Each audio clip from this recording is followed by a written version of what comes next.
Hello. Welcome to Everything Fact. Make sure to subscribe and hit the notification button.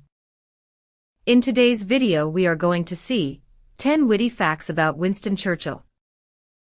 Sir Winston Leonard Spencer-Churchill, the Great British Bulldog, is without a doubt one of Britain's most recognizable faces. He's often voted as the top Briton of all time in many a poll, and rightly so. He led the country from its darkest days to its finest hour between 1940 and 1945 during World War II. He fought in and reported on several conflicts throughout his youth, served in Parliament for over 60 years, and under 6 different monarchs, and even served a second term as Prime Minister in later life between 1951 and 1953. A great deal of information is known about Churchill, with the man himself being a prolific writer who wrote several sets of memoirs and biographies, and the collective authors of mankind have written hundreds of thousands of pages on him. But how much do you know about him? Did you know he loved to do bricklaying and masonry as a hobby? Or collect butterflies? Well, all of that and more to come in these 10 witty facts about Winston Churchill. But before we get to all of that, click subscribe and hit the notification bell. Now you won't miss a thing. Winston Churchill's mother was an American. Back in the 19th century, it was common practice for British aristocracy to marry U.S. heiresses. One such marriage like this took place between one Lord Randolph Churchill and Brooklyn heiress Jenny Jerome. Jenny and Lord Randy had 2 children, Winston in 1874 and Jack in 1880, with both children being born at Blenheim Palace on their Oxfordshire estate. Quick side note here, Winston's brother Jack was not the Mad Jack Churchill, the World War II soldier who often charged into battle playing his bagpipes, used a bow and arrow, and said, "Any officer who goes into action without his sword is improperly dressed."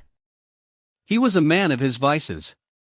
Most of the iconic images of the British Bulldog usually feature a chunky cigar clutched in his hand or in his grinning mouth, but smoking wasn't his only vice. Churchill absolutely loved to tipple. The man himself once said that hot baths, cold champagne, new peas and old brandy were the 4 essentials of life. When he was in the military as a youngster, Churchill took 60 bottles of assorted alcohol, mostly comprised of his favorite whiskey and brandy, with him when he shipped out to the Second Boer War in South Africa. As you can imagine, Churchill wasn't the greatest fan of prohibition in America either, describing it as an affront to the whole history of mankind.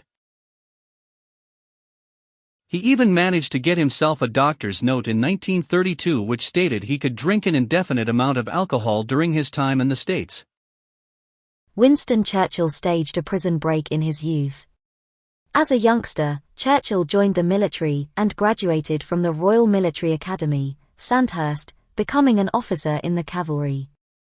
After his graduation and a bit of reporting as a war correspondent, he wound up in South Africa in 1899. Upon his arrival, the armoured train he was travelling on was ambushed by Boers, the descendants of Dutch settlers battling the British at the time, and Churchill was captured and marched to a prison camp.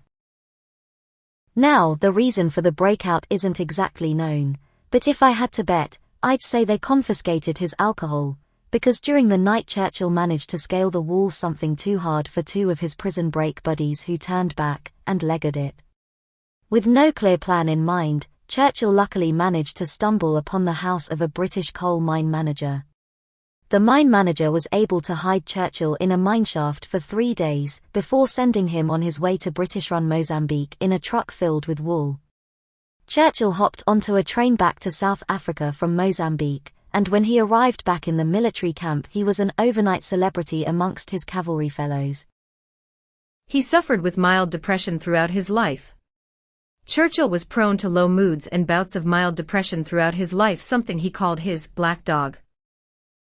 There would be times in Churchill's life when he lacked the energy or will to get out of bed and function, losing his appetite, focus, and sidelining his interests.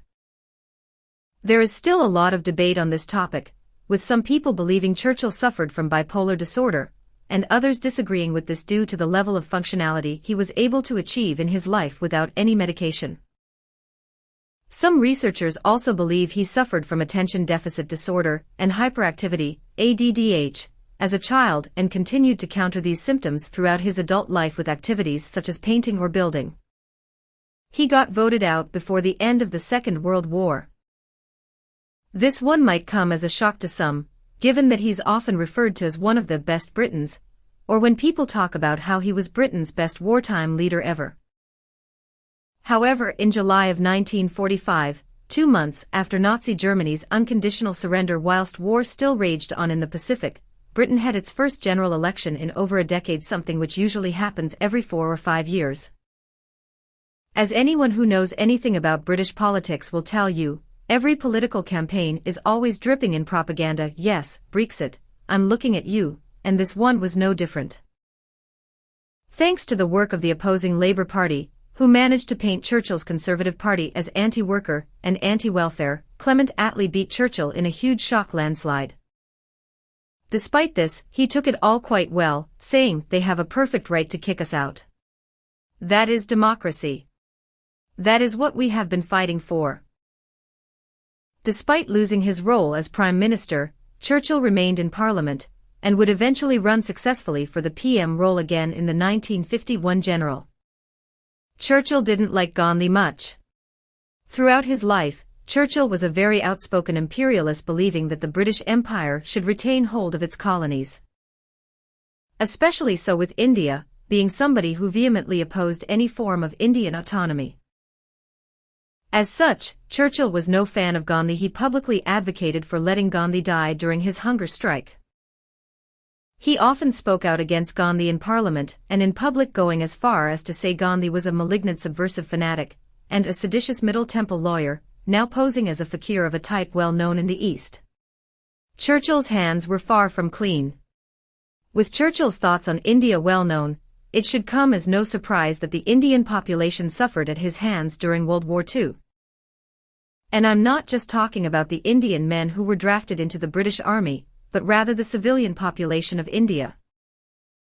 The Bengal famine of 1943, the only famine in modern Indian history not caused by nature, left a death toll of roughly 3 million civilians.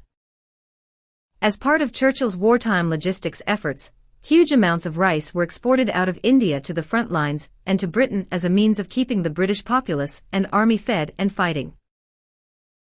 Churchill, ever the critic of the Indian population or Gandhi, blamed the famine on the Indians, saying it was their fault for breeding like rabbits, and that the shortages couldn't be all too bad as Gandhi was still alive. He didn't take too much of an active role in military affairs during World War II. Unlike Hitler, who was well known and infamous amongst his generals for his meddling and interfering in war plans, Churchill tended to stay out of the military planning for his armed forces within World War II. After starting his parliamentary career in 1900, Churchill eventually landed the role of First Lord of the Admiralty in 1911, a role equivalent to the U.S. Secretary of the Navy. In this role, Churchill planned one of the British Navy's greatest defeats, the Dardanelles campaign. Churchill believed, and rightly so, to be fair, that if the British Army could defeat the crumbling Ottoman Empire, they could link up with their Russian comrades and put extra pressure on the German army, hopefully speeding up the war's end. However, as the Royal Navy's fleet steamed into the Dardanelles Strait, Ottoman fire sank 3 ships almost immediately, heavily damaging another 3 ships and sending the rest of the fleet running back the way they had come. Churchill promptly resigned after the incident, and although he suffered a bit of damage to his political career and reputation, he was able to rebuild it over time. This mistake must have weighed heavily on Churchill, because throughout World War II he often left the strategic and tactical military decisions to the military's leaders. Winston Churchill was an accomplished artist and all-round creative. Churchill was, by all accounts, a rather sensitive soul who wasn't afraid to wear his heart on his sleeve, often being moved to tears in the House of Commons, or when giving speeches or receiving praise. He was also a very artistic and creative person, being an avid painter, a journalist in his earlier years, and an author throughout his entire life. Churchill quite enjoyed painting impressionist landscapes and still lifes, and after the Great War he befriended painter Paul Mays, who was a big influence on him artistically.